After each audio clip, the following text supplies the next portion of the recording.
வணக்கம் உறவுகளே, குற்றாலருவி சேனலுக்கு வருகை தந்த அனைத்து நல்லுள்ளங்களுக்கும் என் மனமார்ந்த நன்றிகள். இன்னைக்கு நம்ம சேனலில் ஒரு சூப்பரான ஹெல்த்தியான ரெசிபி தான் பார்க்க போகிறோம்.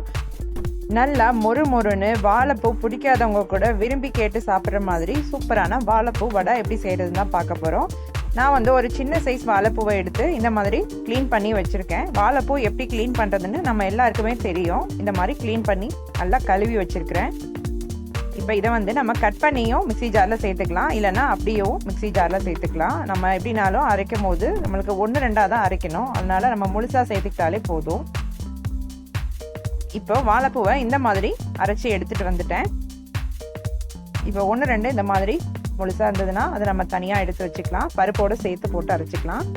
இந்த மாதிரி கொஞ்சமாவது நம்மளுக்கு வாழைப்பூ தெரியணும், ரொம்ப நைஸாக அரைச்சிடக்கூடாது. நான் 1 மணி நேரம் கடலைப்பருப்பை ஒரு 100 கிராம் அளவுக்கு எடுத்து ஊற வச்சு வச்சுருக்கிறேன். அதையும் நம்ம மிக்ஸி ஜாரில் சேர்த்துக்கலாம். வாழைப்பூ உடம்புக்கு ரொம்பவே ஹெல்த்தி. ஆனால் அந்த துவர்ப்பு சுவை இருக்கிறனால யாருமே விரும்பி சாப்பிட மாட்டாங்க. நான் காரத்துக்கு 2 வத்தலும் 2 மிளகாயும் எடுத்திருக்கேன். நம்ம பச்சை மிளகாய் சேர்த்து வடை பண்ணும் போது அந்த வடைக்கு நல்ல ஒரு ஃப்ளேவர் கிடைக்கும்.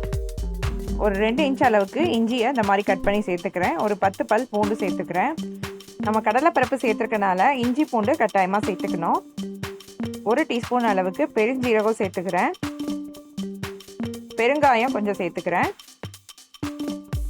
தேவையான அளவு உப்பு சேர்த்துக்கிறேன். நீங்கள் மாவு அரைச்சிட்டு கூட உப்பு போட்டுக்கலாம், ஆனால் அது சரியாக மிக்ஸ் ஆகாது. அதனால் இந்த மாதிரி நம்ம அரைக்கும் போதே உப்பு சேர்த்து இந்த மாதிரி அரைச்சிக்கணும். 1-2 பருப்பு முழுசாக தெரிகிற மாதிரி பார்த்துக்கோங்க. இப்போ இந்த பேஸ்ட்டையும் நம்ம வாழைப்பூ அரைச்சி வச்சுருக்கிறதோட மிக்ஸ் பண்ணிக்கலாம். கொஞ்சமாக பல்லாரி வெங்காயம் இந்த மாதிரி சின்னதாக கட் பண்ணி வச்சுருக்கிறேன், அதையும் சேர்த்துக்கிறேன்.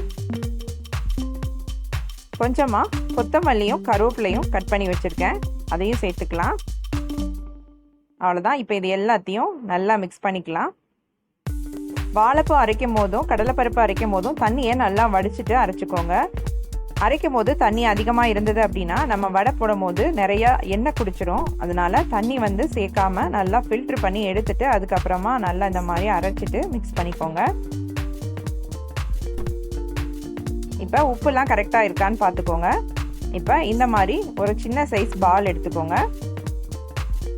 இதை நம்ம ஒரு கையிலேயே இப்படி பெருவிரலால் தட்டினோன்னா நம்மளுக்கு வடை மாதிரி ரெடி ஆயிரும். அப்படி இல்லைன்னா நீங்கள் உங்களோட உள்ளங்கையிலேயே தட்டிக்கலாம், இல்லைன்னா ஒரு வாழை இலை கூட வச்சு தட்டிக்கலாம். அவ்வளோதான். நம்ம இப்போ வடை பொரிச்சிடலாம்.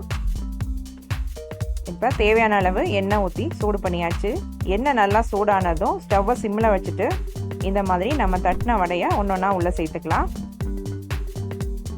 வாழைப்பூவை கூட்டு பொரியல்னு நம்ம செஞ்சு கொடுத்தாலும் பெரியவங்களாகவே இருந்தாலும் அதை சாப்பிட்றதுக்கு ரொம்பவே கஷ்டம் படுவாங்க.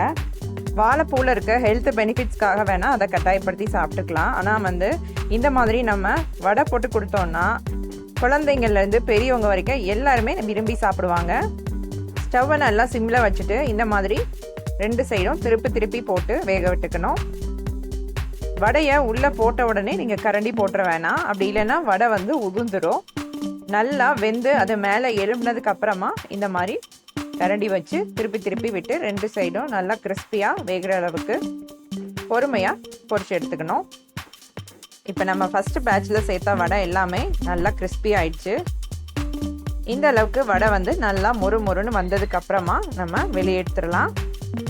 இந்த வாழைப்பூவை க்ளீன் பண்ணி சமைக்கணும் அப்படிங்கிறதுக்காகவே நிறைய பேர் வாங்காமல் இருப்பீங்க. ஆனால் இது ரொம்ப பெரிய வேலைலாம் இல்லை. நம்ம சிம்பிளாக டிவி பார்க்குற டைமில் இதை நம்ம க்ளீன் பண்ணி வச்சுட்டோன்னா ஈஸியாக நம்ம இந்த மாதிரி ரெடி பண்ணிடலாம். இந்த வாழைப்பூ சிறுநீரக பிரச்சனை உள்ளவங்களுக்கும் பெண்களுக்கும் ரொம்பவே தேவையான ஒரு உணவுப் பொருளில் ஒன்று. வாழைப்பூவில் நிறைய நார்ச்சத்துக்கள் இருக்கிறனால மூலம் பிரச்சனை இருக்கிறவங்களுக்கும் இந்த வாழைப்பூ ரொம்பவே நல்லது. இந்த சூப்பரான வாழைப்பூ வடையை நீங்களும் கண்டிப்பாக உங்கள் வீட்டில் ட்ரை பண்ணி பாருங்கள். இந்த வீடியோ உங்களுக்கு பிடிச்சிருந்ததுன்னா லைக் பண்ணுங்கள், ஷேர் பண்ணுங்கள், சப்ஸ்கிரைப் பண்ணுங்கள். நன்றி, வணக்கம்.